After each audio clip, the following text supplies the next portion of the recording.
Mesdames, Messieurs, la grande question en ce mois de juin 2025, sur la table et dans les réseaux sociaux, sur toutes les lèvres, la grande question c'est qui peut être candidat à l'élection présidentielle au Cameroun? Question simple, mais la réponse peut s'avérer complexe malgré la clarté des textes de référence, en l'occurrence la Constitution de la République, le Code électoral. Comme vous l'avez constaté sans doute, la question fait grand débat dans les réseaux sociaux, au sein de l'opinion et sur les plateaux de télévision. Sur PRC-TV, ce ne sera ni un débat de plus, ni un débat de trop.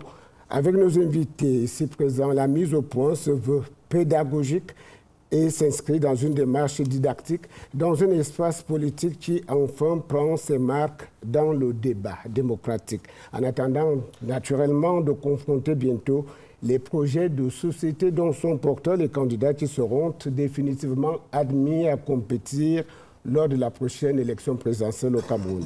Bienvenue madame, bienvenue messieurs à la table d'interdisciplinarité sur PRC-TV. Avec moi, Beneza Motale pour la présentation des invités. Thank you very much, Jean Atangna. Ladies and gentlemen, welcome to this special edition of June 2025 of Nation on Stage. To take us through the topic, who can be a candidate in a presidential election in Cameroon, we have Mrs. Nwaju Ngwa Florence, who is a regional councillor in the Littoral, and she is also the WCPDM president for Wuri 4. Welcome to the program, madam. Thank you, sir.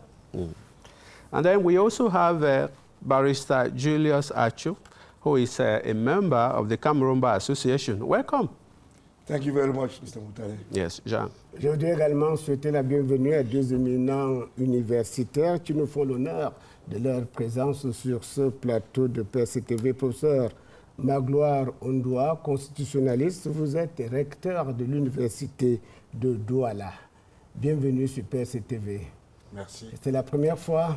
C'est la toute première fois. Professeur Jean Joya, politologue, vous êtes vice-recteur de l'université de Yaoundé 1, si proche, si loin de PRC-TV. Pour vous, c'est aussi une grande première. C'est véritablement une grande première. Je vous remercie de m'inviter à cette émission. Si vous ne le saviez pas, PRC-TV, c'est la présidence chez vous. Et avec vous, nous jouons, mesdames, messieurs, cartes sur table.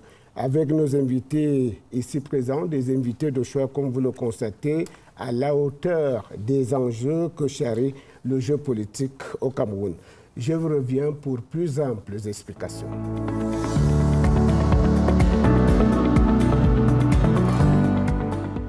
At this point, we will introduce an excerpt of a speech or an address to the nation of President Paul Biya on the 17th of May 2010 on the occasion of the 50th anniversary of the independence and reunification of Cameroon. Jean.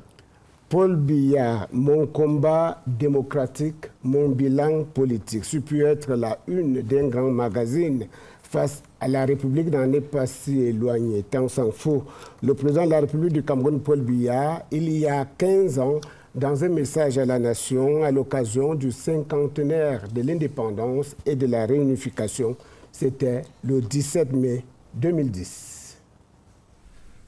Vous vous souviendrez que dès 1982, j'avais annoncé qu'une libéralisation progressive était nécessaire. Après avoir expérimenté la pluralité des candidatures au sein du parti unique, nous avons restauré le multipartisme. Puis, au début des années 90, plusieurs lois garantissant les libertés civiques, d'association et de presse ont été adoptées. Au fil du temps, des consultations électorales à différents niveaux ont été organisées dans des conditions que nous nous sommes efforcés de perfectionner pour assurer la sincérité des scrutins. Aujourd'hui, je crois pouvoir dire qu'avec un président de la République élu au suffrage universel direct, une Assemblée nationale où siègent des représentants de la majorité et de l'opposition, un gouvernement multicolore responsable devant l'Assemblée, un pouvoir judiciaire indépendant, nous avons établi un régime remplissant les critères essentiels de la démocratie. Malheureusement, nous le savons, la liberté politique n'est pas suffisante pour assurer la liberté tout court. Quelle est en effet la liberté d'un homme qui ne mange pas à sa faim? C'est pourquoi nous avons toujours pensé qu'elle était indissociable du progrès économique et social. Cette partie de notre projet de société s'est avérée la plus difficile à réaliser. Barrister Julius Sachou, vous êtes avocat au barreau du Cameroun. Vous venez d'écouter le président de la République, tel un avocat, défend son bilan politique bec et ongle, avec méthode, mais non sans cette humilité qui fait la grandeur des grands hommes d'État. Partagez-vous cette opinion, j'allais dire personnelle, que je viens d'exprimer? Yeah, effectively, I share this opinion. And I have to add his resilience in making sure that the roadmap that he designed in 1982 is the same thing today. And if you understand him very well, he started by the theory, he went into the practice, he put in institutions, and he has put in the people who are supposed to run these institutions. It's now a reality today, whether I like it or not. The president has been a man of his word since 1982. Madame Nwachungwa Florence, vous êtes conseillère régionale dans le littoral, présidente de la section FRDPC du Vouri 4 à Douala-Bonabéry. C'est votre champion, le président national de votre parti que vous venez d'écouter.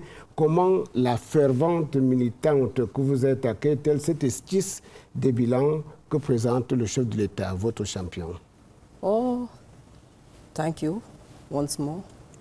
And I appreciate the fact that I'm among the scholars to learn lessons, to transmit these lessons. I come a long way, very long way, as far back as 40 years that I have chosen President Paul Biya.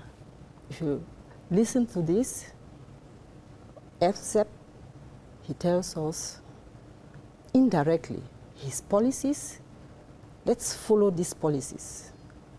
That is our mission, and that is my mission.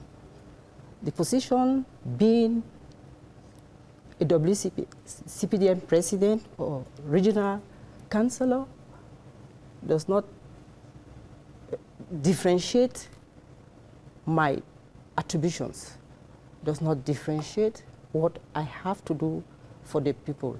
I must implement these policies. Thank you very much, Professor Ndua. That was President Paul Biya there. He had been 18 years in power up to that time, and he was sort of like making an evaluation of his stay in office up to that time. What's your reaction? Ben, c'est une réaction très positive, parce que le bilan qui est fait doit être apprécié par rapport au contexte dans lequel il est arrivé président de la République. Il faut d'abord se situer à ce niveau-là.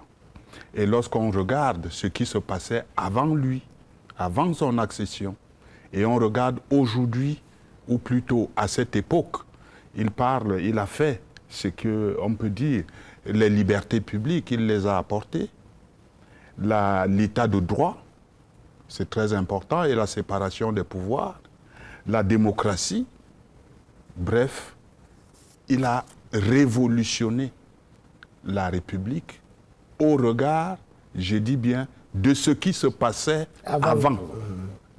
Et ça, c'est très important, parce que pour mieux saisir le fond de cette pensée, il faut resituer dans un contexte bien précis. Alors je pose la question comme Oui. les Camerounais aiment à la poser. Qu'est-ce qu'il y avait avant?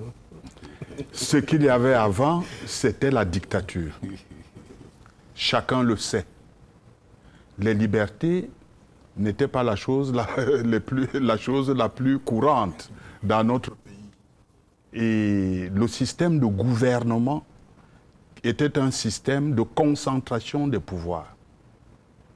C'était un système de maintien de l'autorité suprême. Bref, il n'y avait pas de liberté, il n'y avait pas de démocratie, il n'y avait pas de séparation de l'état de droit. Et lorsqu'on voit son arrivée en 1982, dès qu'il est arrivé, on a vu un mouvement qui s'est développé dans le sens de l'amélioration de la condition du pays. Alors, démocratie, liberté, état de droit, démocratie, c'est ce qu'il a apporté et cela restera dans l'histoire de notre pays. Parce qu'il ne faudra pas, personne ne peut arriver après lui pour dire qu'il a apporté ces éléments, puisque ces éléments datent de cette période-là. Yeah, Professor Njoya, you're familiar with the president's policies up to that time and what he has done up to now. What struck you very much in that excerpt of that speech? Oui, à l'écoute de la parole présidentielle, je pourrais subsumer sa pensée sous deux métaphores. La première, c'est que c'était un excellent pédagogue.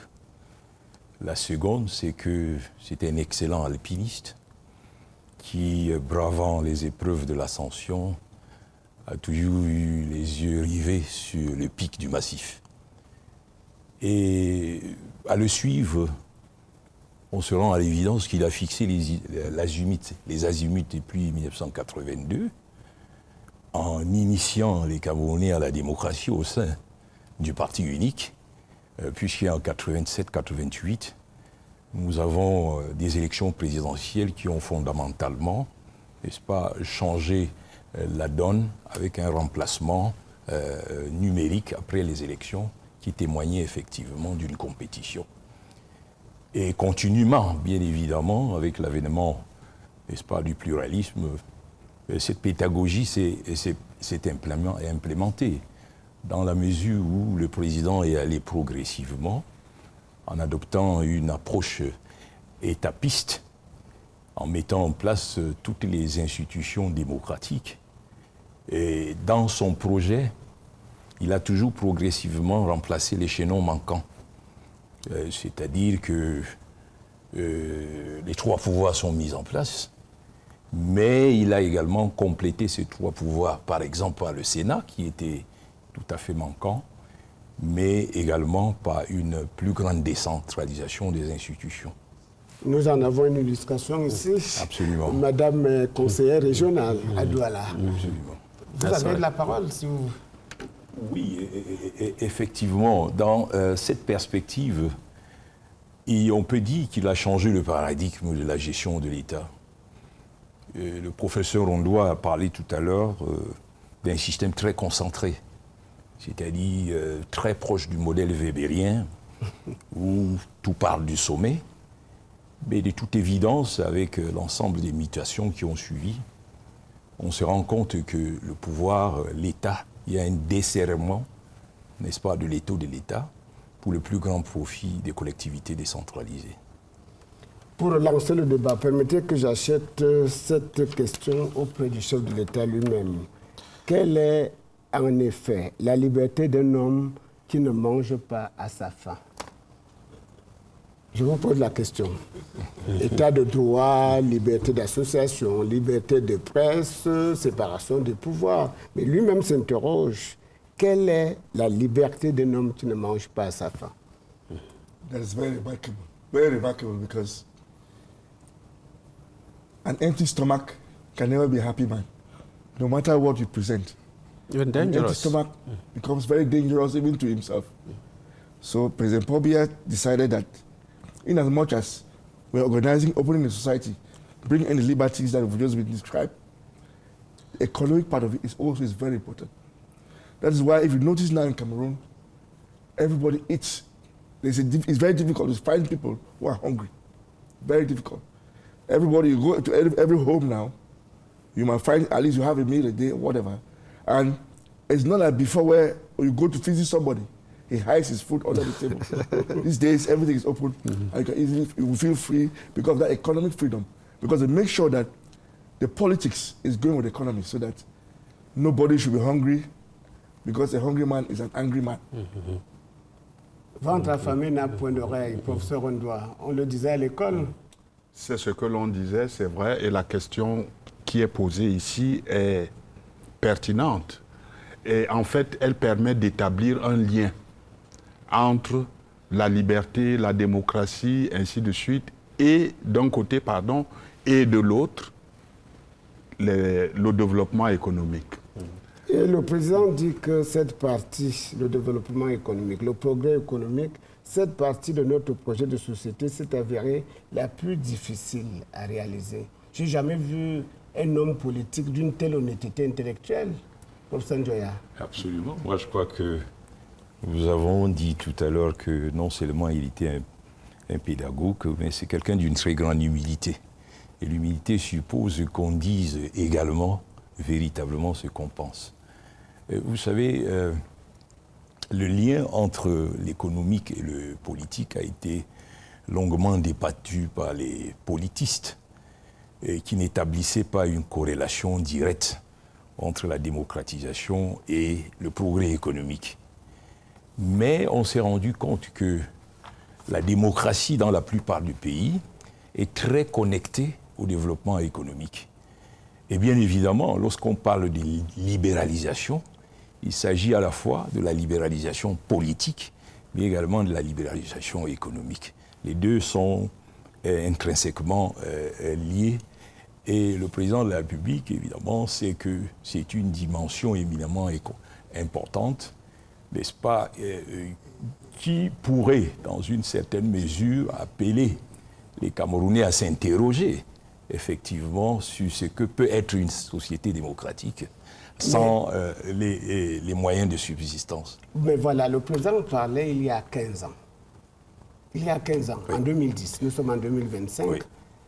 Dans cet espace, cet intervalle, beaucoup de choses se sont écoulées. Sous le pont, beaucoup de choses se sont passées.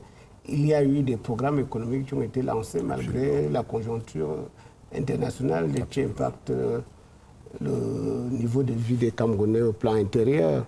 Est-ce qu'on peut évoquer ce qui a été fait dans ce sens pour que ventre affamé ait quelques oreilles attentives? Professeur Ondoa. Ventre affamé, évidemment, beaucoup de choses ont été faites. Et dans un contexte qui est extrêmement difficile. Parce que beaucoup ne disent pas toujours quelle est la réalité. La réalité du Cameroun, c'est un État, c'est ce que ça s'appelle pays pauvre très endetté. Et lorsqu'on est le dirigeant d'un pays pauvre très endetté, alors que par la même occasion, tout le monde pense que c'est un pays riche, évidemment, les jugements peuvent paraître extrêmement difficiles. Mais ce qui est certain, c'est que le Cameroun de 1982 n'est pas celui de 2025. L'évolution dans tous les domaines, je dis bien dans tous les domaines, que ce soit l'agriculture, le commerce, les routes, l'électricité. Certaines personnes peuvent penser que cette électricité ou cette, cette électricité et les routes, il n'y en a pas suffisamment. Certains peuvent le penser, mais ce qui a été fait par rapport aux moyens disponibles est très bon. Yes, at the same time, Madam, you are in Douala, you are a frontline leader of the WCPDM over there, like the president was saying. I mean, do you always make sure you have people eat to their fill so that you don't have those people who, when they don't eat well, they are angry, and an angry man can do just anything? Yes. My party picked me from somewhere, trained me to train others. That's why I'm here. That's why I'm in that position. So back to my grassroots militants, I organize training so that they fend and fit themselves. You teach them how to go about with some economic activities and so forth. Like tying and dyeing. We even go as far as what they produce from their farms, they can sell. Taking into consideration that this digitalization, we help them, we teach them how to sell online. That's it, and they are comfortable. Nobody comes to anybody's door to bother him or her, give me what to eat. They know they are behind the president with money or without money. They are there in mass to maintain him. So I think my fellow women who are out there, they want to hear me, they want to see me, come tell them why we are here. Professors are here, they look at writings, they don't know why, but they are short now. What was before can never be today. They were not versed, working for themselves. They will follow up militants or responsible persons, give me 1,000, give me 2,000, or give me bread to eat. It's finished. They purchase their uniforms, T-shirts, all what is in line with following the president. In other words, you have empowered them. Yes, they provide for themselves, and that's it. Yes, Jean. Au cours du débat d'en face à la République Nation on Stage, Cameroon, who is qualified to be a candidate. À l'approche de l'élection présidentielle d'octobre 2025, la question divise l'opinion, comme indiqué tantôt, et pourtant, oui, le dispositif juridique institutionnel au Cameroun est clairement établi. PRC-TV, dans une approche qui se veut pédagogique, en rappelle ici les principales dispositions, car nul n'est censé ignorer la loi. L'essentiel du droit à convoquer ici et maintenant, c'est dans cette analyse que propose Amin King Edwards. The countdown to the 2025 presidential elections in Cameroon in October continues to narrow down each passing day, and Cameroonians who constitute the Electoral College have been voicing their concerns as to who is eligible for the country's top job, that is the President of the Republic. The subject has been pretty much topical in many households, radio and television talk shows, and even on different social media platforms, the debate has been heated, and sometimes, if not almost all the times, giving room for interpretation and misinterpretation of the law, most often interpretation subjected to one's political inclination. Who is eligible as a candidate for the post of President of the Republic in Cameroon? What does the law say? That is the question. And the most authoritative instruments to provide an authentic answer to this question are the Constitution and the Electoral Code that guide ELECAM. Section 117, sub 1 and 2 of the Electoral Code says candidates for the office of President of the Republic must be in full possession of their civic and political rights and must be aged 35 and above by the date of the election. Meanwhile, Section 121 of the same law goes further to say that a candidate may be either put forward by a political party or independent on condition that they are put forward by at least 300 dignitaries hailing from the 10 regions of the country with 30 signatures from each region. Furthermore, persons who qualify to append such signatures shall be either members of parliament or of trade chambers or regional councillors or municipal councillors or first-class chiefs. And for candidates nominated by a political party not represented at the National Assembly, the Senate, in a regional council or in a municipal council, they too should also fulfill the conditions laid down under Section 121 Sub 1 applicable to independent candidates. As unambiguous and unequivocal as the law says about who qualifies to be the presidential candidate in Cameroon, curiously, some very learned but ill-intentioned presidential aspirants seem to take delight in misinterpreting the law and misleading public opinion in a country that they intend to govern.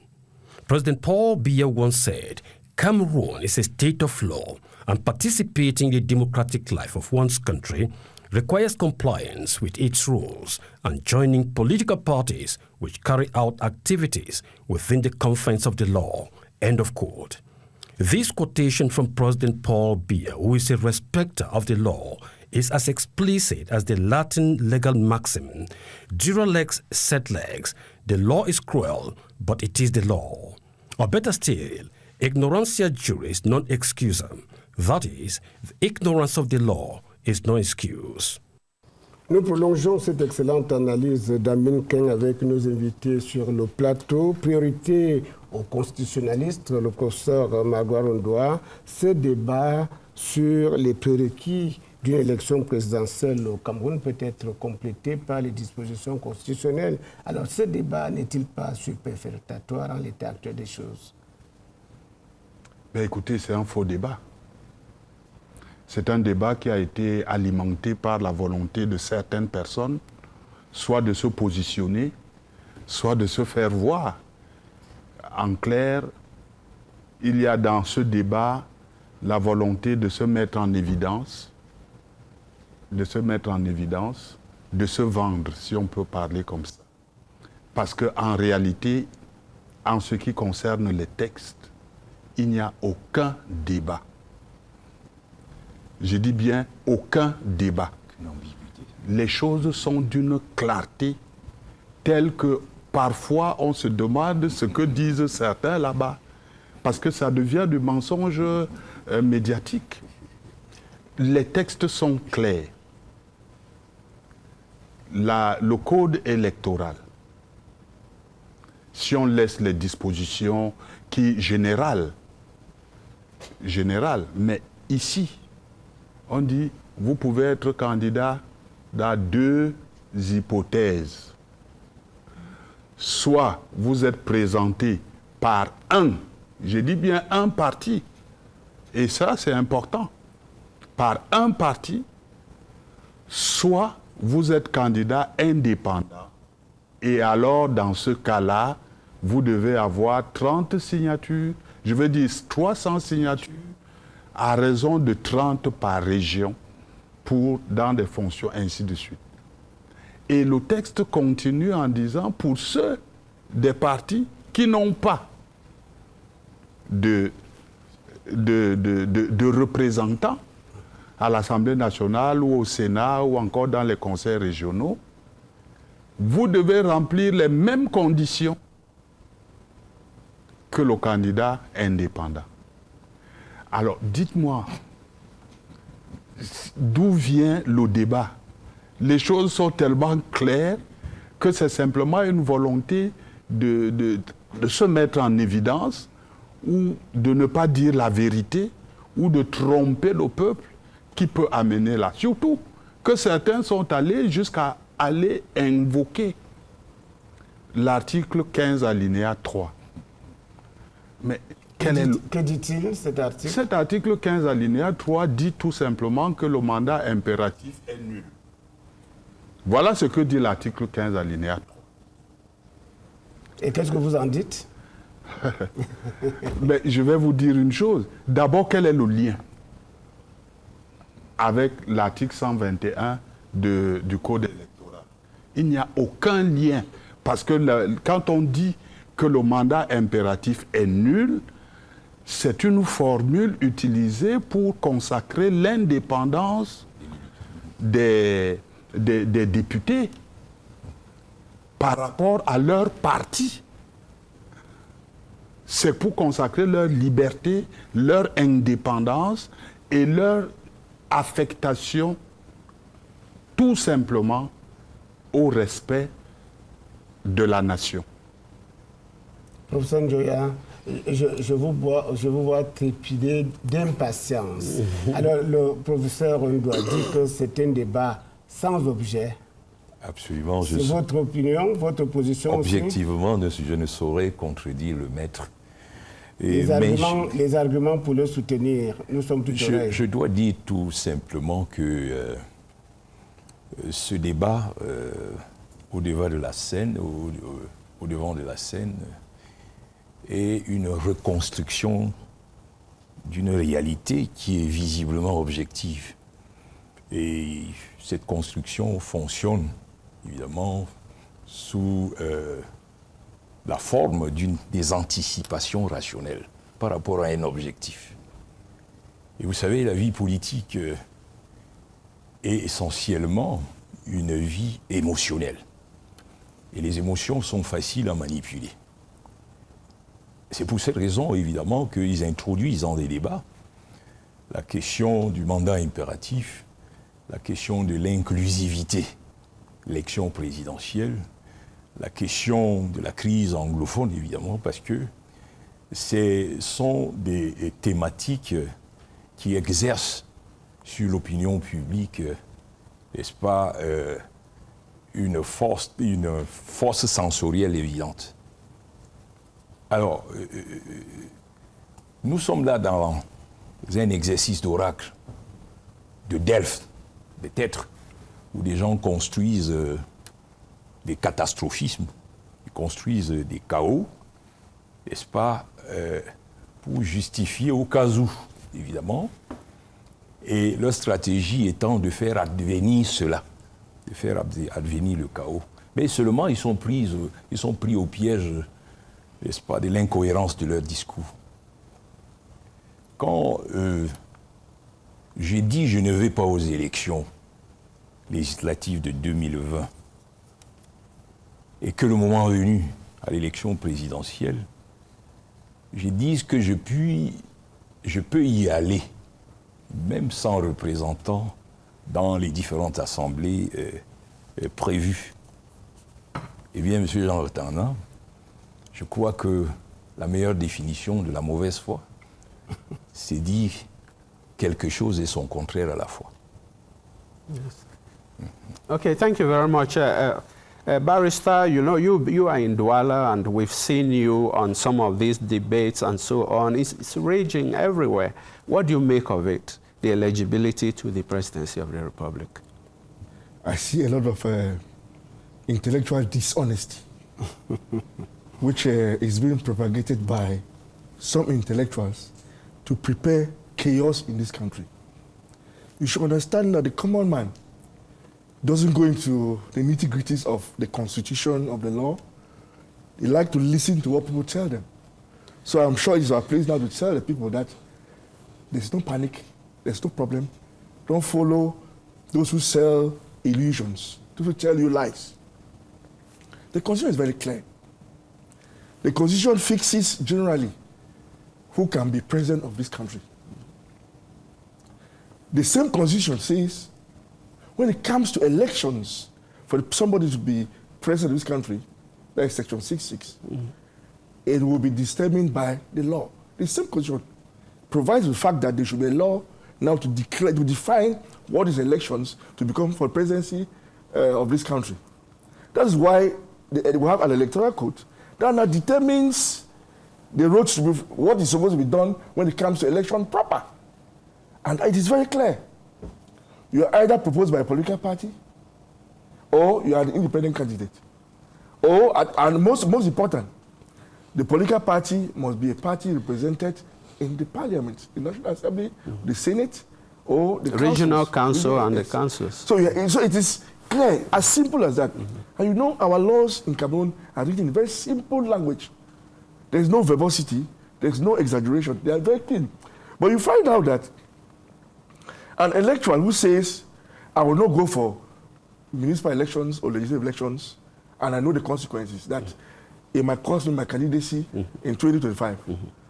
But we're shocked that the same person is turning around to say something else. That's why I say it's intellectual dishonesty. And they are preparing something because they want to play a football match before the real match. We know that African Nations Cup is coming up, but they start playing it now to tell the population that we have won the game. So if something happens during the match, you should listen to the results during the game proper. That's right. That's what they are doing. And we think that Cameroonians have come to age to realize who is who. That is why they support President Paul Biya's ideals and the way of handling things till today. And want that he should be there and make sure it goes to the end of what he's been preaching since 1982. But one thing is certain. One thing is certain. We cannot be fooled twice. Some Cameroonians were misled some times back in 2018 where somebody was scoring penalty before a match. We cannot be misled again. Because this time we say the first fool is not a fool, but the second fool is a dunce. So we can never be dunces. Cameroonians are very intelligent and will not follow that route again. Let them be doing what they're doing, but we are watching and waiting for our elections come October this year. Yes, Madam, you are dealing with a lot of supporters of the CPDM who certainly are aware about this debate out there. Do you get some talk about it in your presence and maybe you put in some strategies or something? Yes. It is going viral. Everywhere. Biya here, Paul Biya here, Paul Biya there. Everywhere in the field. What is it about? What are the conditions to become a candidate for the post of the president? Whether the condition for the electoral position, whether the imperative mandate.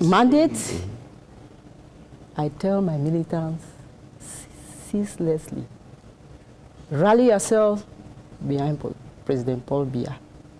The articles of 121, the articles of 15 articles, I am the grassroots militant. We don't want it. We're rallying ourselves behind President Paul Biya.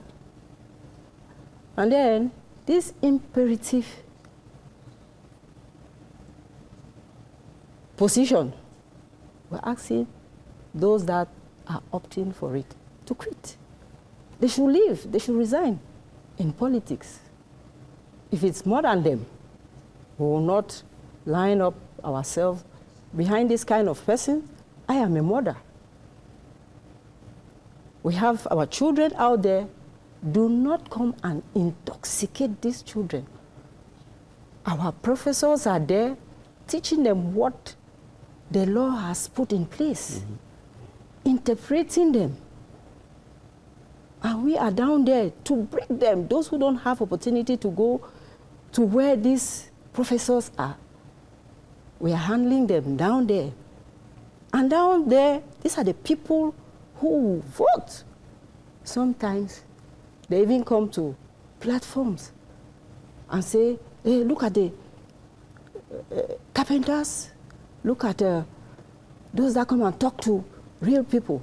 You insult the population, you insult the people, and you think these people will vote for you, or you think these people will admit your defaults? I say no. He went and organized a rally. I don't know. It is scandalous. Lies telling. If you look at it, oh, the French government said he rallied 78,000 persons. Give him 100. But we will not even give him 100. It does not represent, it doesn't have anything to do with our electoral role. Yes, so basically, you know, these are people who are supposed to know the law, but they want to pretend that they don't know the law. Jean?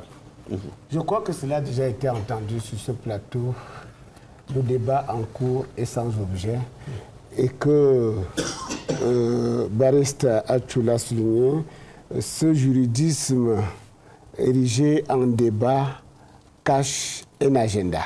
Alors je voudrais poser la question, est-ce que, madame, monsieur, vous partagez l'avis de ces observateurs qui voient en ces manœuvres préélectorales un stratagème, voire un guet-apens qui préparerait à autre chose qu'à l'élection présidentielle attendue?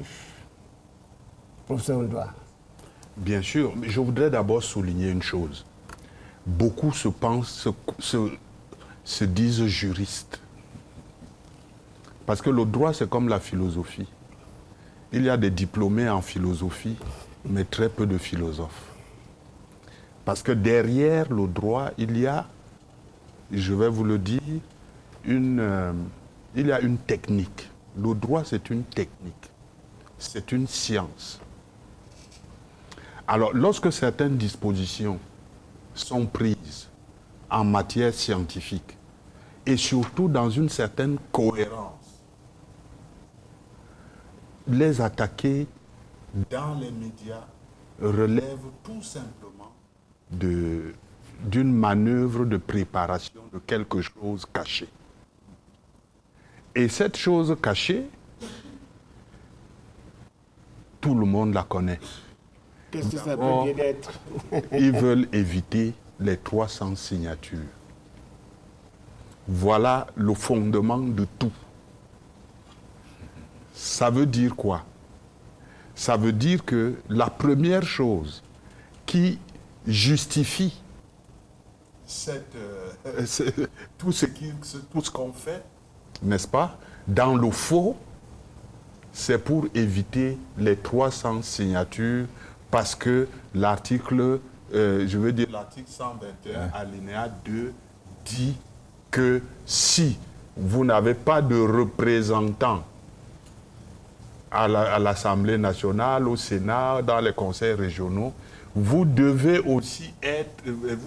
également présenter, votre parti peut vous présenter, vous investir, mais vous devez également avoir 300 signatures de certaines autorités. Le problème fondamental est d'abord là. Parce qu'avoir les 300 signatures à raison de 30 par région, parce que le texte est clair, à raison de 30 par région. Professeur Ndoya, c'est difficile de réunir 300 signatures? Je crois que pour eux, c'est bien difficile. C'est pourquoi, évidemment, ils ont mis en place un stratagème pour éviter les élections. Ils veulent éviter les élections. Mais je dois revenir sur l'article 121, sous le contrôle du professeur Ondoa. Mon impression est que c'est des dispositions très inclusives, ça n'exclut personne.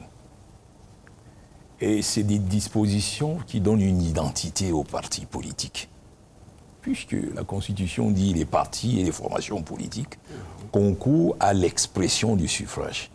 Bien qu'un parti politique soit une association privée, il a une identité constitutionnelle bien connue. Qu'aujourd'hui, on nous parle de défaut d'inclusivité me semble tout à fait étonnant. Parce que, comme le disait le professeur Ondoa tout à l'heure, vous pouvez être présenté par un parti politique qui a des représentants dans ses assemblées, mais également, il y a une ouverture. Il y a une ouverture. Vous pouvez être également... vous pouvez également vous présenter sous la houlette d'un parti en remplissant les conditions des signatures prévues, n'est-ce pas, dans l'article 121. Moi, je crois que c'est tout ce qu'ils font, en fait. Ce n'est pas seulement un stratagème, vous êtes des spécialistes de la communication. C'est une sorte de prédiction créatrice. Je puis dire, vous connaissez l'exercice de cadrage, le framing, n'est-ce pas, et l'agenda setting. Ils fonctionnent un peu comme les spécialistes de la communication, qui font le cadrage d'un événement, et malheureusement, ils le font en le manipulant l'événement. Donc je crois qu'il y a un stratagème derrière derrière tout cela.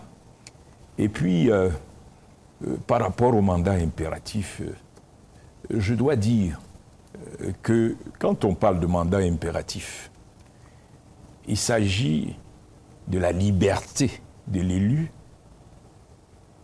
dans l'exercice de son droit de vote au sein d'une assemblée politique qui est l'Assemblée nationale ou bien le Sénat. Cela veut dire qu'il y a un périmètre d'exercice, n'est-ce pas, de cette impérativité du mandat. Au-delà de ce périmètre, toutes les transactions, les tractations auxquelles vous pouvez vous adonner, n'est-ce pas, en migrant d'une formation politique à l'autre, n'entrent pas dans ce périmètre. Cela veut dire que l'élu a quand même une identité, parce que il décide au nom de la nation, mais il a une identité. Puisque un parti politique a concouru à l'expression d'un suffrage en sa faveur. Et je crois que cette identité, excusez-moi cette métaphore, est consignée dans le coffre-fort du parti qui vous a aidé, n'est-ce pas, à être élu. Okay. Yeah, thank you, Maître. We are looking at this issue here, and we have people who think that they can cause chaos. Where, as we have said earlier, the laws are there, but they think they can create a situation that they can succeed in that chaos. What do you think are their motivations? Is it just a strategy, as we are saying? You know, there are some people who believe that it is either them or nobody else. The president at all costs? Yes, president at all costs. They don't want to believe that somebody can beat them to it. You know, what is imposed, what they call imposed mandate, the misconception, the one the people don't understand, is the fact that as a parliamentarian, if you resign from one party to join another party, it means you have become a representative of that party. No. It is, as Professor Joel just said, that gives you the liberty to represent the people. So when once you're in parliament, you represent the people. But the problem is that the people don't have a right to present the candidate. It's either a political party or you have 300 signatures. Simple. So when they make that mix up, it's to make sure that the common man, the man on the street, don't understand the difference. And by so doing, we know the experience of 2018 when people went to the streets because of somebody declared election results before its time. They are doing that same preparation now. And that's why you see some of them, they are not bold enough to hold rallies in Cameroon. They hold rallies out of Cameroon and they prepare the minds of people from afar. Because we know that here in Cameroon, you cannot deceive us again. Yes. I told you, the first fool is not a fool. It's the second fool is a real fool. That's right. We cannot be fooled again. But you know, Cameroon is a country whereby we have a level-headed person who rules it. His resilience has been noticed. He has a roadmap that I'm going this way, and those who understand, the majority of Cameroonians support him. And that is why, no matter what those guys will do, they will not succeed. Yes. Cameroonians are now, from this media, from PRC TV, Cameroonians know that when they talk about imposed mandate or called mandat imperative or whatever, the parliamentarian represents the people and doesn't represent a party. That's right. So a party cannot come and say, this is my parliamentarian from nowhere, in any case. It is the people. Yes. That's the difference. Mr. Nucho, I mean, do you get the chance sometimes to speak to your constituents that, no, we don't know violence here? I know Bonaberi 4 very well. You have a lot of peaceful people there. What do you actually tell them, you know, when you get this news that some people, some parties are looking for or maybe heading for violence? Back in Bonaberi, we don't panic. All the security measures have been put in place by the hierarchy. At first, we thought those internally displaced will come and destabilize us. We've mastered them. We master all of them. We master the field. By the way, the head of state, when he had this influx, he came in there like a father. gave the basic necessities, and they were contented. It calmed them. As of now, they are behind us. Everybody feels comfortable where he or she is. I am the number 9 of a team. I've created many number 9s.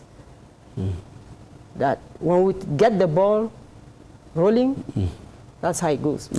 We grab it, give to the right person to put in the pool. Number 9, like Etofis. Exactly. Right, Jacques. Madame, Monsieur, le Cameroun s'est doté d'un certain nombre d'institutions pour gérer ce genre de situation. Il y en a qui organisent les élections, d'autres qui gèrent le contentieux électoral. Ça peut être le contentieux préélectoral dans le cas d'espèces. Alors jusqu'où pensez-vous que ce débat sur le juridisme puisse prospérer? Mais je vais vous dire, il y a honnêtement, Oui. juridiquement, scientifiquement, il n'y a pas de débat. Il n'y a que des bavards qui peuvent parler. Alors, ils ont la liberté de parler. J'insiste là-dessus. D'abord parce que vient faire l'article 15 alinéa 3 dans une question relative à la candidature présidentielle? Alors que, comme était souligné tout à l'heure, comme le soulignait tout à l'heure le professeur Njoya, le mandat impératif, c'est un mode de fonctionnement qui est défini pour des élus. Absolument. Alors que l'article 121 du Code électoral parle de la candidature. Alors, il y a quand même une différence entre l'élu et la candidature. Alors, le fait d'invoquer l'article 15, alinéa 3, mais c'est même ignorer l'ensemble. D'abord, il y a l'article 6, alinéa 6, qui dit que le code électoral, bref, je résume, sera fait par une loi.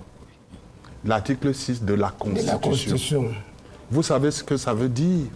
Ça veut dire qu'il y a eu le pouvoir constituant à déléguer le pouvoir d'établir un code électoral à la loi. Par conséquent, il n'est plus possible de parler d'une éventuelle inconstitutionnalité. Surtout que cet article ne donne aucune limite. Si cet article avait dit, bon, le code électoral va être fait par une loi avec ceci, avec cela, encore qu'on aurait pu parler de ça. Mais le pouvoir constituant, à travers cet article 6, alinéa 6, a donné la liberté la plus totale à la loi. Ça, c'est la première chose. Ensuite, il y a en matière de juridique, il y a ce qu'on appelle, pour regarder le problème de la constitutionnalité, il y a ce qu'on appelle l'identité d'objet. Vous parlez de choses, pour qu'on vous compare, il faut que vous soyez comparable. Hein? Pour qu'on vous mette dans un même cercle, il faut que vous soyez proche de cela. Je le disais tout à l'heure, le code électoral parle des candidats, les autres parlent de l'élu, mais ils partent le chercher pour signifier, parce que c'est ça le message caché. Ils cachent le message selon lequel l'article 121 est inconstitutionnel. Et c'est alors que je leur dis non. Il y a l'article 6, il y a le problème de l'identité d'objet, ce n'est pas identique. Et en plus, est-ce qu'un citoyen a le droit de refuser d'appliquer une loi parce qu'il estime qu'elle est inconstitutionnelle? Ce n'est pas possible, puisque les mécanismes de déclaration de la constitutionnalité d'un texte sont clairs. Vous vous rappelez, professeur Ndoa, que les mêmes citoyens avaient par le passé quand même demandé que soit révisée la loi électorale. Oui, mais ils ont demandé. Est-ce que ça a été fait? Hein? Parce que lorsqu'on demande de réviser, on doit engager une procédure. Absolument. Parce qu'à l'heure actuelle, la constitutionnalité ne peut être déclarée, en tout cas en ce qui concerne le code électoral, que par le juge constitutionnel. Et il faut une procédure pour arriver devant le juge constitutionnel. Alors, au lieu de se battre pour cette procédure-là, ils commencent à raconter qu'ils vont être candidats à cause de l'article 15 alinéa 3. Comment peut-on appliquer et comment peut-on le dire alors que l'on sait très bien que dans tous les cas, il faudra démontrer l'inconstitutionnalité de l'article 121. Alors, vous comprenez pourquoi c'est un faux débat? Qui cache bien des choses. Qui cache d'ailleurs, non, je préfère ne pas parler de ça. Hein? Peut-être allons-nous y revenir. Interrogation sur l'agenda caché de certains protagonistes politiques au Cameroun, fiction ou réalité. Ça va se savoir dans la toute prochaine séquence de Face à la République.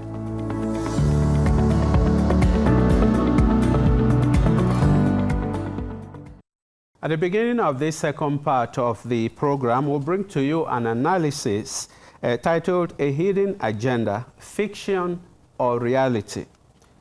PRC TV has compiled and challenged the most recent public declarations. Results show that whereas Cameroon is preparing for the October 2025 presidential election, some political leaders are instead working actively to plunge the country into chaos. PRC TV's Ngura Abdul Kadi analyzes the speeches and methods that he calls politicians of organized disorder. À quelques enclabures de l'échéance capitale, l'élection présidentielle d'octobre 2025, le discours et la méthode de certains protagonistes politiques se font plus clairs sur les intentions pernicieuses qui les animent. Vous avez dit agenda caché. Le discours, quand il n'instille pas la haine entre Camerounais, il contribue à instaurer un climat de peur ou à alimenter les tensions sociales. L'une des dernières trouvailles en date, c'est ce débat sur le mandat impératif qui crève l'écran et nourrit la distraction par rapport aux préoccupations essentielles de l'heure.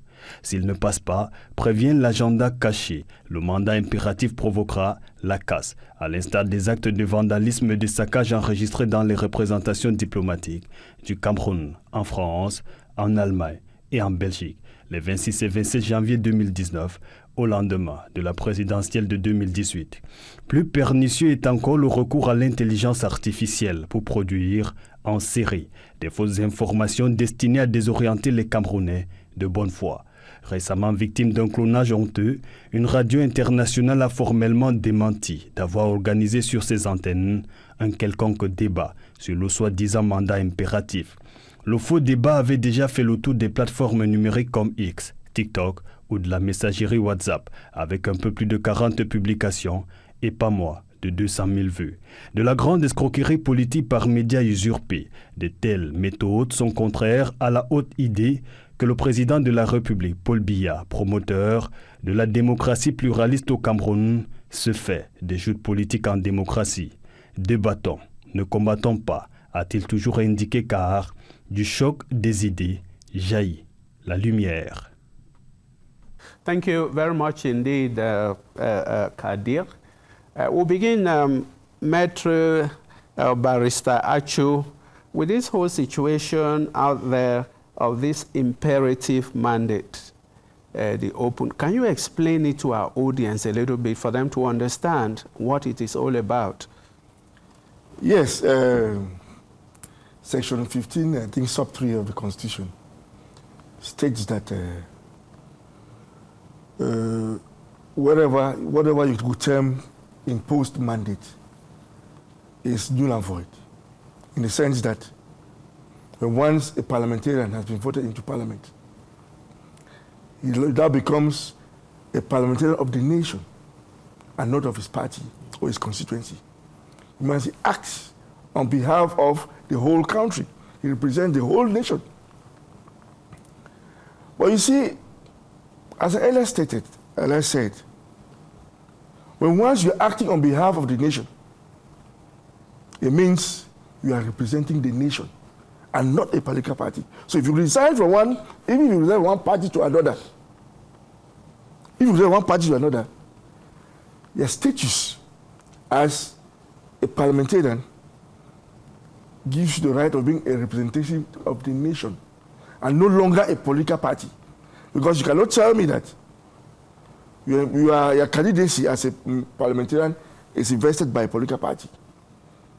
You go to parliament, and for some reason you decide to resign from that political party. And you think that you can do what we call political prostitution, from moving from one party to the other. We cannot allow that such a thing to happen, because today you are a member of SDF, tomorrow you are a member of FCC, the next day you are a member of MRC. Is that type of incoherence cannot be allowed in our parliamentary system in the country. We have to be coherent. We have to represent the nation. And once you represent the nation, please, we expect that you should be of a certain standard. You should be an example for people to follow. When we go down to the conditions for candidacies, or for candidacies to the post of President of the Republic, the law says you can be president of a political party, or you can have 30 signatures from each region. That makes it 300. Okay? You, a parliamentarian who has resigned from the political party that invested you, and you mix it up with this article, this section 15 sub 3 of the Constitution, it means that the persons you are now representing, as I say, is the nation as a whole, and no longer any political party. So you cannot come and say you distinguish a new political party you joined. Meanwhile, the law says you now belong to the nation. And you should equally understand that when once you are a representative, it is a set of people that has chosen you to be a representative. It is not a representative who comes up and say, I'm representing X or Y. That makes it, which means to be a representative of a political party that wants to be a candidacy, or in the circumstances where we find ourselves today, you must be appointed or chosen by that political party to be their representative. But again, a political party that refused to go for elections, why suddenly can they be interested in choosing a parliamentarian today?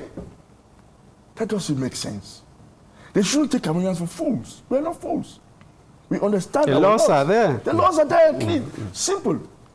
And when once they do that, it is because there's a hidden agenda. A hidden agenda. We've had the experience before. In 2018, they forced some people to go to the streets, and we know the consequences. You think it don't happen again? Justement, les intéressés viennent de greffer au mandat impératif ce que vous avez appelé prostitution politique, d'autres disent transhumance politique, mais le principal intéressé vient de greffer un appel au sacrifice suprême en prenant comparaison avec un pays ami du Cameroun, le Sénégal, où vous savez, l'année dernière, il y a eu des manifestations avec 50 morts sur le carreau. Est-ce là que les Camerounais doivent attendre de leur démocratie, professeur Ndoya? Oh, je crois qu'on peut déjà dire que certains leaders politiques ont déjà un répertoire d'actions de violence, et que ça ne commence pas aujourd'hui avec ces mots d'ordre. Nous nous souvenons fraîchement, n'est-ce pas, des saccages des ambassades, de l'ambassade de Cameroun, n'est-ce pas, où la photo du chef de l'État a été enlevée. Mais on a vu évidemment la photo d'un homme politique se balader, n'est-ce pas, dans le coin. Donc je dis, ils ont déjà un répertoire d'actions de violence constitué.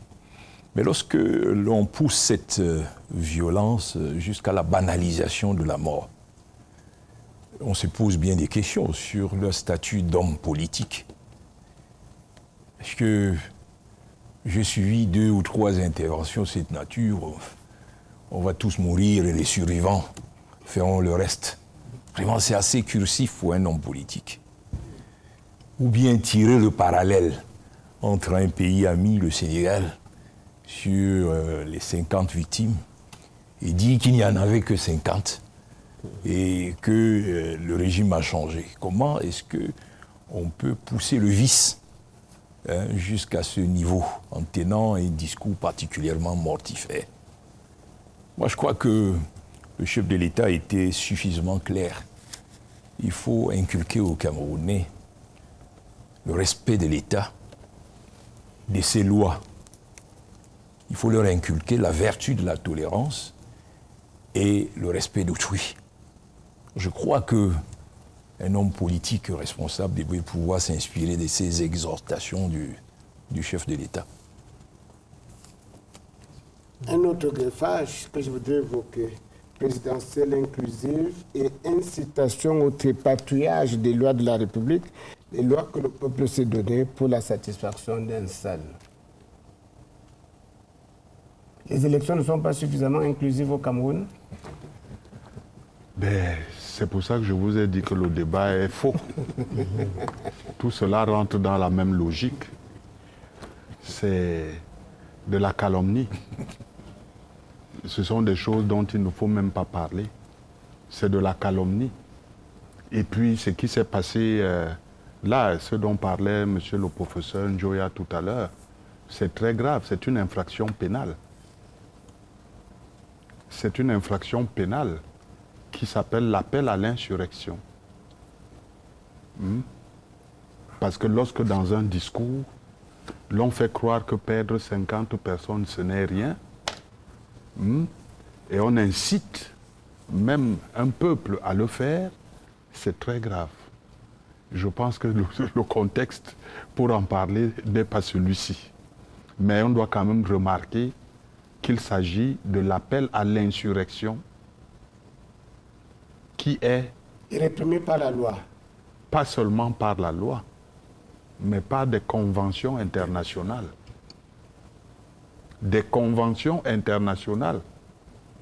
Alors vous comprenez que nous ne sommes plus dans la politique. Il faut en prendre acte. Il faut en prendre acte. Et maintenant, tout le reste dépend de ceux qui sont en haut. Parce que dans l'histoire, l'histoire de ce pays, il est difficile de comprendre la raison pour laquelle l'on peut inciter le peuple camerounais, en prenant l'exemple du Sénégal, à aller dans la rue, malgré les risques. Donc, appel à l'insurrection, tout simplement, on le constate et on se tait. Un autre parallélisme. Yes, particularly. Yes. Can you tell us these elections are coming, and we still have. What is the situation like? First of all, can you just lay the ground, and if the elections will be will take place without any problems as previously? You know, the excerpt of the speech that was read at the very beginning portrays clearly that by the time President Biya was coming to power, became president of the country, our literacy rate was just 3%. By the time I was making that speech, it was much more than getting to 90. So you can understand that today, it should be getting to 100 plus. Which means Cameroonians are very literate. Cameroonians understand what is going on. You cannot deceive them again, or even deceive the second time, as I say. In the Northwest and the Southwest region, yes, there have been some security concerns since 2017, 2018. But as of today, with the system that the president put in place, he told those guys that you don't need guns to express your opinion. But in any case, since you carry guns, drop your guns, join the rehabilitation centers, and you'll be reinserted to the society. Many have joined. Because even though in war, when it comes to, when you have seen blood, I'm not a specialist in military strategy, but when you have seen blood, it is always good to go to a rehabilitation center to get that thing out of your mindset before coming back to society. If you watch in the US, for example, most soldiers that come back from war are sent to such centers. To be deprogrammed, yeah. To be reprogrammed for you to see life now differently. Because you saw your friends falling in war and it must have affected you psychologically. So the president said, look, drop those guns. Go to those centers. Get rehabilitated. And come back and let's talk. And many people have understood. But there's a problem that we see in the sense it is now, we've realized that during the course of this crisis, especially in Norwest that I noticed, they went to the prison yards and opened the prisons, got out prisoners and gave them guns to fight that they are war of whatever, the succession or whatever. And since the mentality of the people has changed, knowing that what was done, what they were doing, what has been done so far, or what was being planned to be done, what they planned to do was very wrong, it has changed. So now we have places where those bandits, because those guys carrying guns, most of them are ex-convicts. They now come to the cities, they now come to the towns or villages to kidnap people for ransom, to disturb people during the funeral ceremonies, calling for payment of money. They still continue to maim our citizens. They frighten the population, and they want the people to live in a perpetual fear. So when once they call you to ask for money, you pay. So what they're going out now for is to get money, and no longer secession or separation. So basically, you're saying that you are optimistic. Yes. That with the elections, everything will be fine. There will be elections in so many areas. Yes. But we know that there are some red areas where those bandits, those thugs are there. Yes. And I know with time, they're going to be contained. Yes. Madam, you are a host in Wuri 4 of some of these IDPs who are coming from these two regions. What is the experience like? Are they settling there? Are they looking forward to the elections that are coming up to vote? Attention. Attention. Le RDPC, mon parti, c'est une machine. C'est la machine.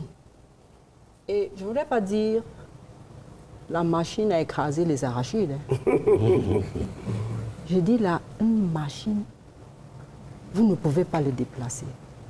On responsabilise tout le monde des cellules, des comités de base, des sous-sections, des sections, la région.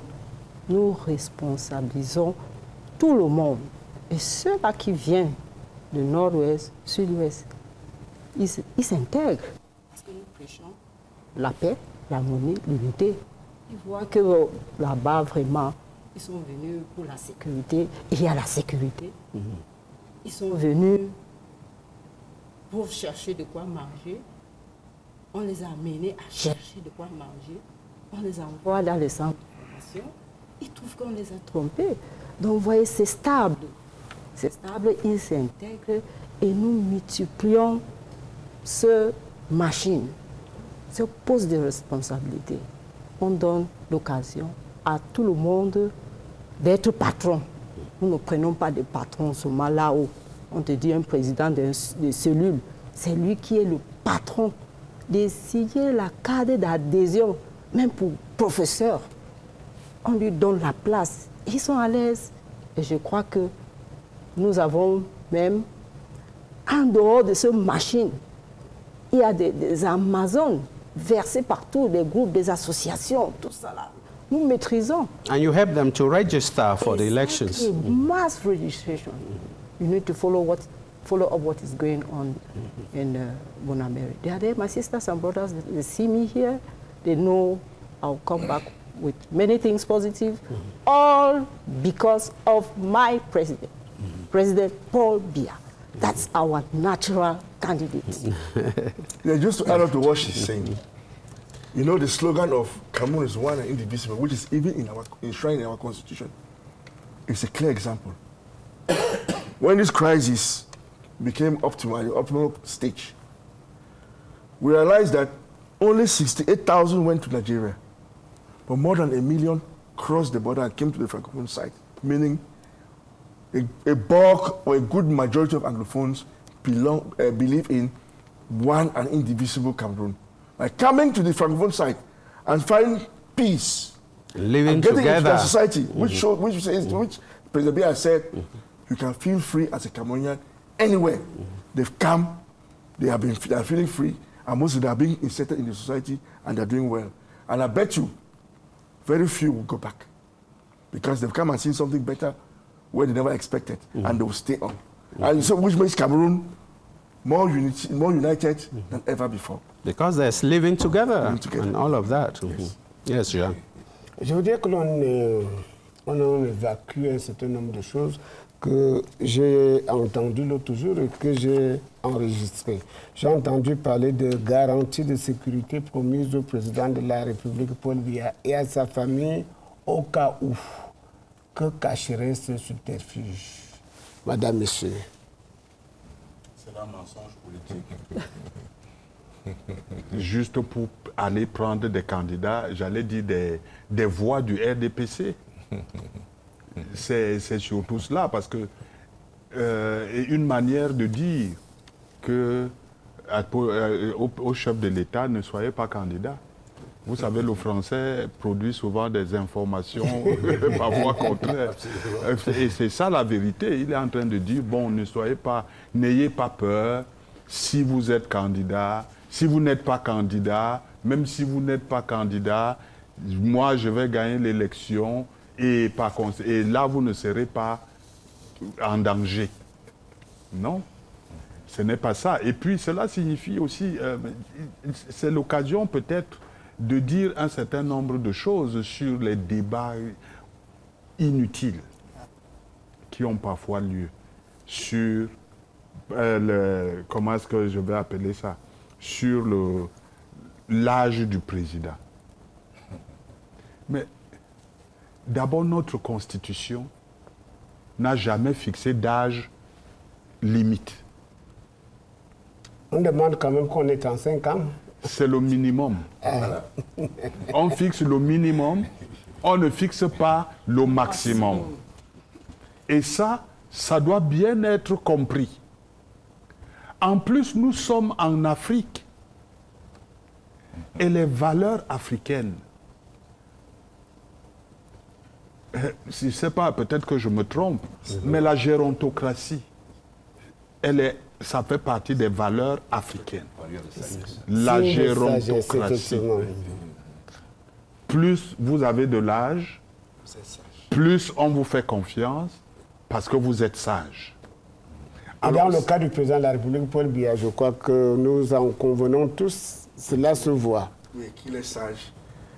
Et pour ces raisons, ça nous conforte. N'est-ce pas qu'il soit notre leader? Mais nous le préférons plus que tous. Et il faut même souligner une chose. Je vous assure, ce pays va regretter Paul Biya. Tout simplement parce qu'il est, tolérant et patient. Parce que c'est lui qui a apporté la liberté. Oui. Une liberté d'expression que certains utilisent sans limite. Alors que la limite de la liberté d'expression, c'est le mensonge. Alors, lorsque dans les médias ou dans les réseaux sociaux, des gens mentent, et ils mentent toujours, et ils ne sont pas inquiétés, c'est pour dire quoi? C'est parce que le régime, ce n'est pas parce qu'il défend la liberté d'expression, non. C'est parce qu'il est tolérant. Il y en a qui disent laxisme aussi. Bon, ils peuvent appeler ça comme sous forme de laxisme, mais moi je dis qu'en réalité, c'est la tolérance et la patience. Parce que, sincèrement, beaucoup de ceux qui parlent à la télévision ou dans les médias et qui insultent, ce sont des prisonniers ambulants. Ce sont des prisonniers ambulants. An old man sitting sees better than a young man standing. C'est ça. Parce qu'aujourd'hui, la liberté d'expression... Traduction. En français, un vieil homme assis voit plus loin que debout. Mais oui, parce que dans la réalité, dans nos débats de ce qui se passe là dehors, il y a beaucoup de mensonges, beaucoup de calomnies et même la haine. Ce n'est pas ce qui se passe au Cameroun, ce n'est pas l'opposition, c'est la haine de quelqu'un. Et lorsqu'on est déjà dans le domaine de la haine, on se rend bien compte, on peut constater que c'est parce qu'il est tolérant qu'il laisse. Et la haine est visible. Parce que l'opposition, c'est une... Je veux dire, c'est la liberté d'expression. Il y a des ménages qui ne sont pas du même parti. Mais les gens sont mariés. Mari et femme, chacun, le mari est dans un parti, la femme dans un autre. Or, dans ce qui se passe aujourd'hui, est-ce que vous avez l'impression qu'il y a le minimum de respect exigé? Ça n'existe plus. Chacun pense que la liberté d'expression, c'est la liberté d'insulter, de mentir, de calomnier, d'être jaloux, de détester. Ça n'a rien à voir. C'est à cause de ça que le RDP se gagne toujours. Parce qu'on présente des projets et comment gérer la société. Et ils ne sont que là pour insulter et s'aimer la haine. No, Barrister, I just wanted to follow on Professor Ondoa, who was talking about the age of the president. Yeah. For somebody who has done what he has done in Cameroon, is there any need to bother about his age, seeing what he has done in Cameroon, the physical progress, and what he even intends to do in the coming years? First and foremost, our constitution permits him to run for as long as he's capable. That's the first thing. So no, that is the base of it all. Then thereafter, from his output, from the fact that the majority of Cameroonians still support him, why should we bother even about these guys who are there only to spread hatred? They have no society project. They have nothing to say except wanting you and me to be fighting every day. President Biya has done a lot with Cameroonians. And if you notice, on the political scene, between CPDM and the other parties, he have a match. He have a match. So that's why you understand that how can, in an elections, you think that President Biya is old? Instead of encouraging him so that you can win him, you are praying that he should run. You cannot deceive CPDM. President Biya is a candidate, he will run. Because they are scared of him, because he's a master of his game when it comes to politics. He knows his country, and that's why he can lead us to the right direction. That's what we're following. And it's interesting to know, I was just looking at the statistics, he has given the opportunity for 60 Cameroonians in the last 5 presidential elections to run for that post of president. Yes. 60 of them in 5 years. And that is what? Inclusive presidential... You see it? Elections, of course, of course. Vous pouvez rappeler le nombre de candidats à chaque scrutin? Yes, in 2092, there were 6. In 2097, there were 7 candidates. 2004, 15. 2011, 23. And 2018, 9. 60. 60. Yes. So it goes without saying that he has opened up the Ça a society. toujours été des élections inclusives. That is it. Inclusive. Oui. Et en 2025, n'est-ce pas, lorsqu'on fait des projections, nous en sommes en 19 qui peuvent... 19. Oui, véritablement remplir. Alors, le candidat potentiel... That's the magic of liberty, of freedom. Autoproclamé. Yes, you can choose. Alors, they have to understand that when you want to be president, you must be of a certain class of thought. You must be capable of leading in the right direction. You must be a respecter of our laws. First of all, that's the first thing. If you can't be any of those, you should stop it. You shouldn't mislead the country. You shouldn't mislead Cameroon. Merci. On ne va pas se substituer aux instances de décision. Vous comptabilisez 19 candidats déjà potentiels. Alors, lequel de ces 19 candidats autoproclamés correspond au protocole de légalité que nous avons essayé d'élaborer au cours de ce programme.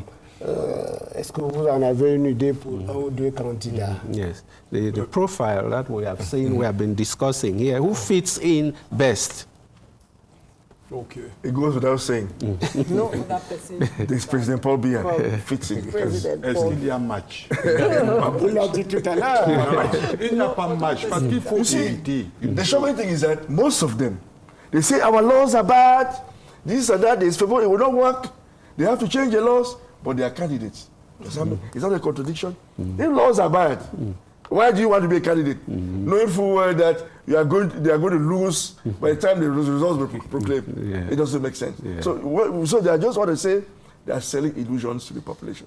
They have nothing concrete. It's only Paul Biya alone. President Paul Biya has that thing that needs Cameroon to be what it is. Il serait le seul à correspondre à ce que nous avons. Il faut savoir une chose. Il n'y a pas match. Les gens parlent dans les réseaux sociaux. Mais ceux qui élisent le chef de l'État, ils sont beaucoup plus nombreux dans les villages. Hein.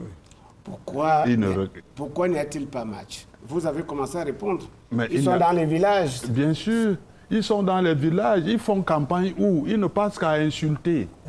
Alors à partir du moment où on ne fait qu'insulter, on ne propose pas. Parce qu'il est important. Il a un projet de société. Parce qu'il faut proposer un projet de société. Et à tous les niveaux. Tant que ce n'est pas... Aujourd'hui, vous voyez, notre opposition, c'est quoi? C'est la haine. On ne propose pas de dire dans tel domaine, on peut changer le Cameroun en faisant ceci. Non, on ne fait pas ça. On ne passe le temps à insulter. Ce n'est pas l'opposition, c'est la haine. Et des gens dont les haineux se cachent derrière la liberté d'expression pour s'exprimer. En réalité, il est en train de payer le bien qu'il a fait au pays. Parce que c'est comme ça, c'est l'ingratitude. Parce que, monsieur, je vais vous dire une chose qui me tourmente l'esprit. Quelqu'un ne peut pas avoir apporté la liberté d'expression, la démocratie, l'état de droit. Et vous utilisez la liberté d'expression qu'il vous a donnée pour l'insulter. Ce n'est pas concevable. Paradoxe. Ça veut dire que normalement, les Camerounais devraient être reconnaissants à l'égard du chef de l'État, au moins sur les plans des libertés et de la démocratie. Parce que sur ce terrain-là, aucun autre président n'aura ça. Hein. Il faut le dire. Et il faut bien préciser les choses. Parce que la démocratie et la liberté dont il s'agit, je vais vous dire, elle avait été d'abord, dans les années 1946, déposée, j'allais dire, instituée. Ensuite, elle a été destituée, si vous permettez que j'utilise ce vocabulaire-là. Et elle est maintenant restituée. Et elle est restituée après son arrivée. C'est son arrivée qui fait en sorte que on discute même comme on est en train de discuter là. Tout à fait. Avant, ce n'était pas possible. Pour le Cameroun.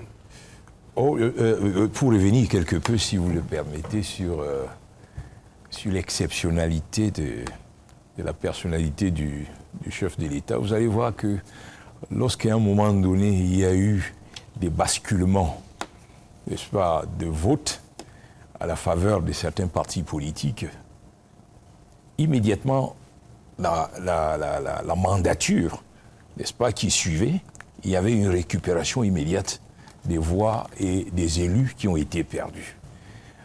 Cela veut dire que le président de la République reste le centre de gravité, l'épicentre du système.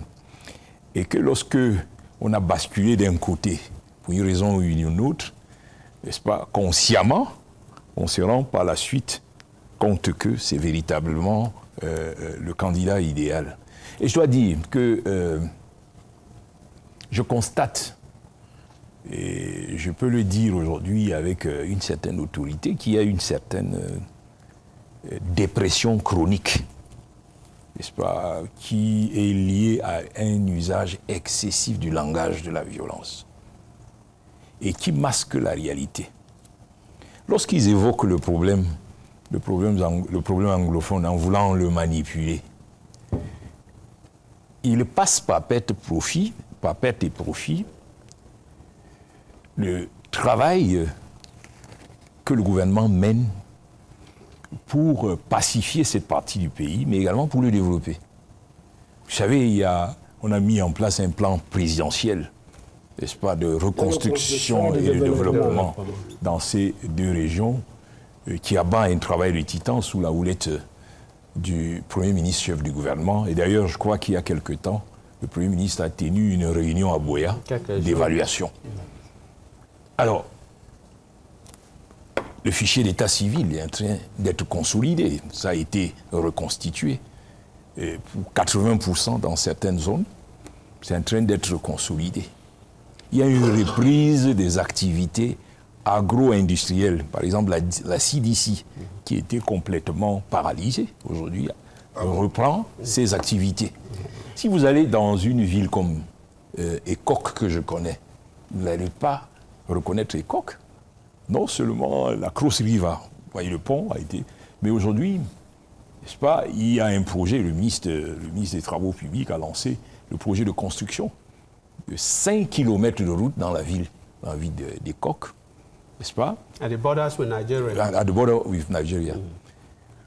Vous verrez également que on a lancé ces derniers temps la construction d'un grand giratoire de 700 mètres carrés dans l'intersection de la route Bamenda-Manfé et Kumba-Manfé, avec, n'est-ce pas, un parking de près de 200 mètres carrés. Ce sont des projets structurants. Et vraiment, je suis surpris. Celui qui tient un langage contraire par rapport à ces réalisations palpables, je crois qu'il tient une argumentation totalement pro-domo. Je crois qu'il veut prêcher pour sa chapelle. C'est ce que je puis dire par rapport à ces déchaînements des passions dans notre contexte politique. On va commencer à atterrir. Yes, indeed, for them to give us their last words. What's your last word, Barrister?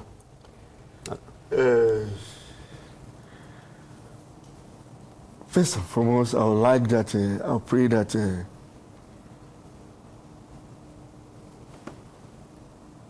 those who are carrying arms in the northwest and southwest regions should drop their arms. Because a country cannot develop if we kill each other. So we kill each other, who will now stay behind to run the country. We realize that there are some politicians who are still encouraging this nonsense. I saw a rally out of the country with some of those persons who have encouraged the crisis in the northwest and southwest regions. We should tell that guy, because President Pobia he's too good. It is high time we use the whip and the carrot. In as much as they're giving out the carrot to eat, the whip should be there to make sure that everybody follows the law. Because I don't see how we should allow persons to encourage, to predict chaos, and are putting things in place and we're watching. We have to do something to make it stop. Yes. Madam, your last word, your conclusion? Under the banner of the CPDM, we celebrate a legacy of policies that we have uplifted Cameroon. Let's get ourselves registered in the electoral list to increase the number of people who are going to stand behind our president. There is no other person than President Paul Biya. Ok. Professeur Ndoa, professeur Njoya, je voudrais vous entendre sur ce que nous pouvons retenir de ce débat. Moi, je crois que il faudrait respecter l'État et ses institutions, ses lois, effectivement. Il faut que ce comportement dû à une sorte d'état de nature se mue sensiblement. L'état sauvage. L'état sauvage se mue véritablement et sensiblement vers un état de civilisation des mœurs politiques. Et cela ne peut se faire que si on respecte l'État et ses institutions, n'est-ce pas, et les lois qui les gouvernent. Professeur Ndoa. Ben, je vais simplement dire il n'y a pas match. Je n'ai pas ajouté. Le match, c'est avec qui? Parce que les gens qui mentent, le peuple camerounais, le moment venu, saura reconnaître les menteurs. Et évidemment, devra leur demander d'attendre. Il y aura match avec les menteurs. Entendu sur ce plateau, le RDPC, mon parti, est une machine, une organisation exemplaire de la base au sommet. Le parti du président Paul Biya s'organise pour une victoire nette, transparente et sans bavure de son candidat à la prochaine élection présidentielle. Malgré cette position subliminale que lui confère son parti politique, eh bien, le président Paul Biya continue de prêcher la paix, d'en appeler à la paix avant, pendant et après les élections, quelles qu'elles soient, à commencer par l'élection présidentielle. Lu dans les comptes sociaux du président de la République Paul Biya, ce jour même, plus que jamais, je vous demande à tous, Camerounaises et Camerounais, de démontrer votre sens civique et patriotique. Ces paroles, cette exhortation du Père de la Nation va le conseil de sagesse de la part du président de la République qui a promis un scrutin sincère et transparent dans le respect de l'esprit des lois de la République. C'est ce que corroborent les éminents spécialistes du droit dont nous saluons encore la présence, la perspicacité intellectuelle et la rigueur scientifique sur ce plateau de PRC-TV par-delà les contraintes politiques. À très bientôt, mesdames, messieurs, pour un autre face-à-face dans Face à la République.